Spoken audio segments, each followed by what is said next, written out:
He's one of the most prominent and influential ecumenical leaders and educators of our time. He was the 9th General Secretary of the National Council of Churches of Christ in the USA. You know what? I could spend 40 minutes telling you about these 5 people that are coming up here, and that's going to just take up your time. So look in your catalog, look in your program. It will give you all the details. I'll give you a few words about each one, and then you're going to have to read the rest on your own. Okay? Michael, would you please come up and be the first one?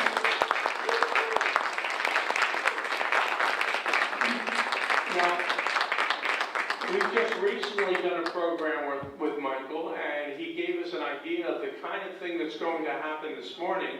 He's going to be joined up here by the very Reverend Penny Bridges from St. Paul's Cathedral in San Diego. And Penny, would you come up and join us? Read these people's bios. Read their bios. This is incredible. Rabbi Devorah Marcus. I have just met her, and she is a love. When we break at 10 o'clock, you have to go up to her and give her a hug. She's one of those people that you just... Fayez Nawabi. I'm going to say it correctly? Yep. All right. He's a professor and member of the American Muslim community. And lastly, a man that I have had great respect for many, many years, Brian Bijan Zer. He's a professor and member of the Baha'i community.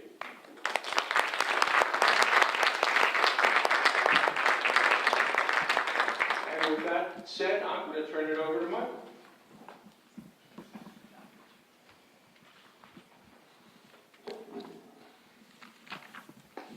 Good morning, friends. Good morning. I want to begin by giving thanks for the work of Steve and Abigail and so many others with the Poway Interfaith team who have hosted this conference. I am deeply appreciative for all the work they've done. I know how much it is. Thank you for that.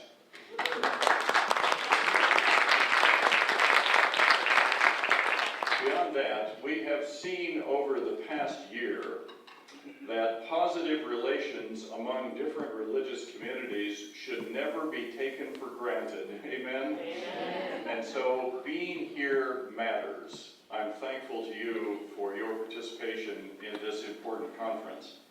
That's a good place to begin this morning's session. Let's take it for granted that harmony among religions is, generally speaking, a goal for which we should strive. Not all of our co-religionists agree with this, but I suspect that those of us who gather here do. Harmony is a good thing. We seek it. Such harmony, it seems to me, does not mean structural unity, although we may come together in interfaith coalitions, but it does mean a willingness to act together for the common good. Do you agree? Yes. I'm trying to say, what is harmony? It's a positive goal. It means a willingness to act together for the common good. It does not necessarily mean that we agree with one another on all or perhaps even most things, but it does mean that we treat one another with respect, not as competitors to be defeated, but as neighbors whose well-being enhances the wider society. Hope you agree with that. Let's also take it as a given that justice is a positive value in all of our religious communities. If you think harmony is difficult to define, justice is even slipperier. But I suspect we all agree that it has to do with relationships of fairness among people, and more prophetically, with resistance to the exploitation of the weak by the strong. Yes? Amen. All right, so we've got both two givens. One is harmony, we regard as a good thing. Justice, obviously a good thing.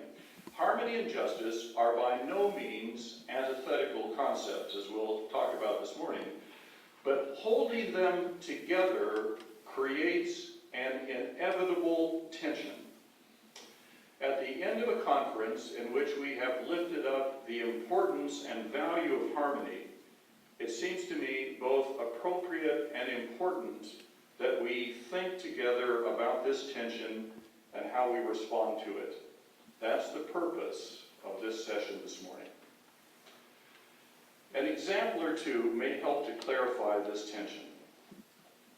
Over the years, I've had the great privilege, tremendous privilege, of teaching in seminaries in India, where a high percentage of my students are Dalits. Do you know what we're talking about? Yeah. Dalits, that is formerly called untouchable or outcast communities. As a visiting professor in ecumenical studies, I talk to them about the unity, that is, the deep harmony of all those who follow Jesus Christ. And inevitably, I got pushback. Our real source of community, some of the students would tell me, not just a few, many of the students would tell me, our real source of community is not in the church, because the church also includes non-Dalit Christians who don't necessarily share our struggle against caste oppression. We are not interested in harmony with those people, they would tell me. These students also aren't interested in interfaith harmony if it includes a relationship with Hindus they regard as supportive of the caste system. Their strongest bonds, they would say, are with